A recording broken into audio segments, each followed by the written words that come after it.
નમસ્કાર દોસ્તો, શાંતિશ્રમ ન્યૂઝમાં આપનું સ્વાગત છે। તાજેતરમાં સરકાર દ્વારા પૂરગ્રસ્ત વાવ, ધરણીધર, સુઈગામ અને થરાદ તાલુકામાં જમીન ધોવાણ સર્વેની કામગીરી હાથ ધરવામાં આવી છે, પરંતુ આ કામગીરી દરમિયાન સ્થાનિક સરપંચોને વિશ્વાસમાં લેવામાં આવતા ન હોવાનો આક્ષેપ કરીને વાવ, ધરણીધર તાલુકાના ગામોના સરપંચોએ જિલ્લા વિકાસ અધિકારીને લેખિત રજૂઆત કરી હતી। ધરણીધર તાલુકાના રાછેણા ગામના યુવા સરપંચ કિરણસિંહ રાજપૂતે જણાવ્યું હતું કે તારીખ 7, 8 અને 9 સપ્ટેમ્બરે પડેલા અતિભારે વરસાદથી ખેડૂતોની જમીનમાં ભારે ધોવાણ થયું હતું। તેના સર્વે માટે 10 ઓક્ટોબરે ઓર્ડર કરાયા છે, પરંતુ તેમાં સરપંચોની કોઈ ભૂમિકા દર્શાવાઈ નથી। તેમણે માંગ કરી હતી કે સર્વે દરમિયાન દરેક ગામના સરપંચોને વિશ્વાસમાં લેવામાં આવે। ભાભર વાવ રોડ પર ખેતરમાં રવિવારે વહેલી સવારે આગ લાગતા 2 વીઘા જુવારનો પાક બળીને ખાખ થઈ ગયો હતો। ભાભર પાલિકાના ટેન્કર મારફતે ભારે જહેમત બાદ આગ કાબૂમાં લેવાઈ હતી। ફટાકડાનો તણખો પડતા આગ લાગી હોવાનું ખેડૂતે આક્ષેપ કર્યો છે। ભાભર નજીકના વાવ રોડ પર આવેલા પોપટલાલ અખાણીના ખેતરમાં રવિવારે વહેલી સવારે આગ લાગતા જુવારનો પાક બળીને ખાખ થઈ ગયો હતો। ખેતરમાં વાવેતર કરતા ખેડૂત મંછાજી ઠાકોરે ફટાકડાના કારણે જુવારના પાકમાં તણખો પડતા આગ લાગી હોવાનો આક્ષેપ કર્યો હતો। આગે થોડી જ વારમાં વિકરાળ સ્વરૂપ ધારણ કરતા અડધા ખેતરમાં આગ ફેલાઈ ગઈ હતી।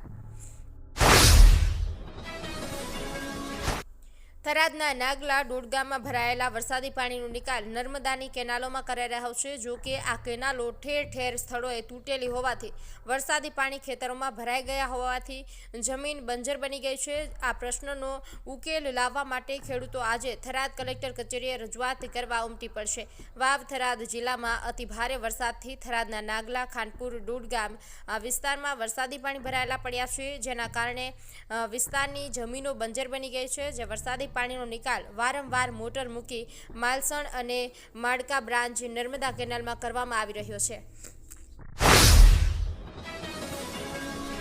દાંતા હળાદ માર્ગ પર 2 બાઇક સામસામે અથડાતા અકસ્માત સર્જાયો હતો। આ ઘટનામાં કુલ 4 લોકો ઇજાગ્રસ્ત થયા હતા, જેમાંથી 2 ને વધુ સારવાર માટે પાલનપુર ખસેડવામાં આવ્યા છે।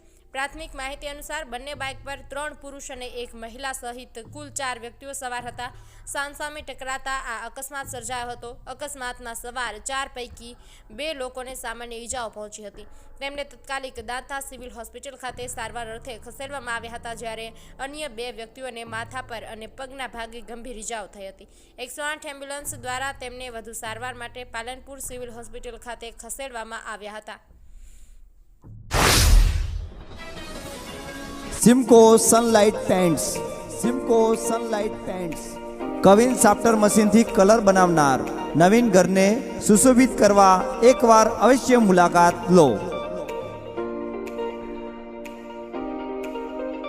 Simco Sunlight Paints, Simco Sunlight pants.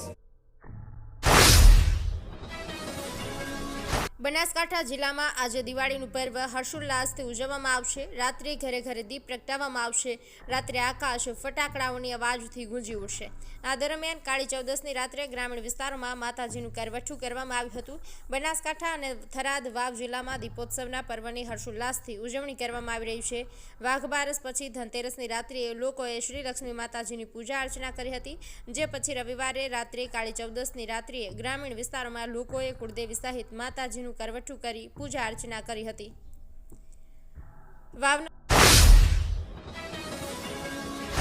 વાવના દેવપુરાથી સુઈગામની ₹70 કરોડના ખર્ચે બનાવેલી કેનાલનું કામ અધૂરું છે। ખેડૂતો જણાવી રહ્યા છે કે 32 કિલોમીટરની કેનાલનું કામ 4 એજન્સીને અપાયું પણ પૂરું થતું નથી, જેથી ખેડૂતોને મુશ્કેલી પડી રહી છે। વાવના દેવપુરાથી સુઈગામ સુધીની 70 કરોડના ખર્ચે 32 કિલોમીટર લાંબી બનાવેલી નવી કેનાલ લગભગ 24 ગામોની જીવાદોરી સમાન છે, પણ આ કેનાલ અત્યારે શોભાના ગાંઠિયા સમાન છે।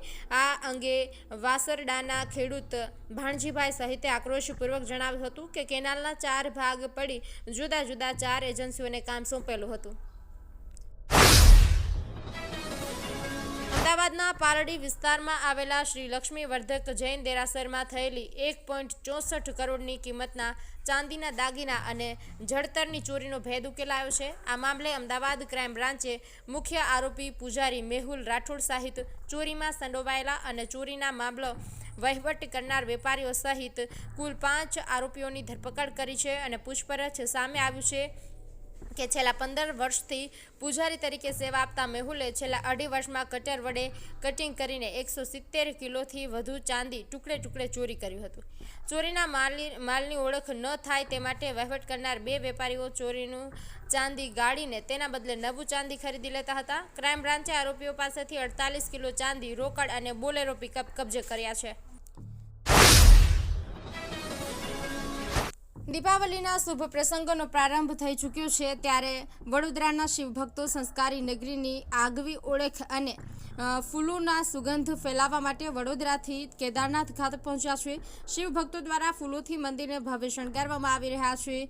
15 કારીગરો 18 ક્વિન્ટલ રંગબેરંગી ફૂલો અને કલ્ટ ફ્લાવર દ્વારા ભવ્ય શણગાર કરવામાં આવી રહ્યો છે. દિવાળીના આ પાવન અવસરે વર્ષોથી ચાલી આવતી પરંપરા મુજબ વડોદરાના શિવભક્તો અને સ્વેજલ વ્યાસના આયોજન હેઠળ કેદારનાથ ધામમાં ભગવાન મહાદેવના મંદિરનો ભવ્ય ફૂલ શણગાર કરવામાં આવ્યો છે.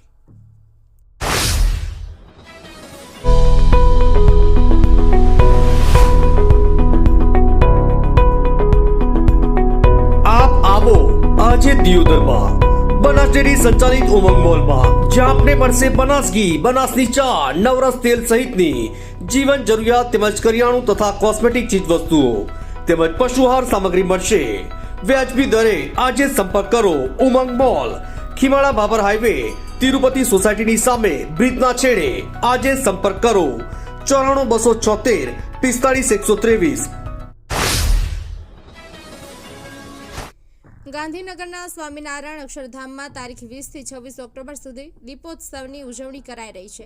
અક્ષરધામ પરિસર સતત 33 વર્ષથી 10,000 દીવડાની હારમાળા પ્રગટાવી દીપાવલી પર્વનો સંદેશ હરિભક્તોને આપે છે.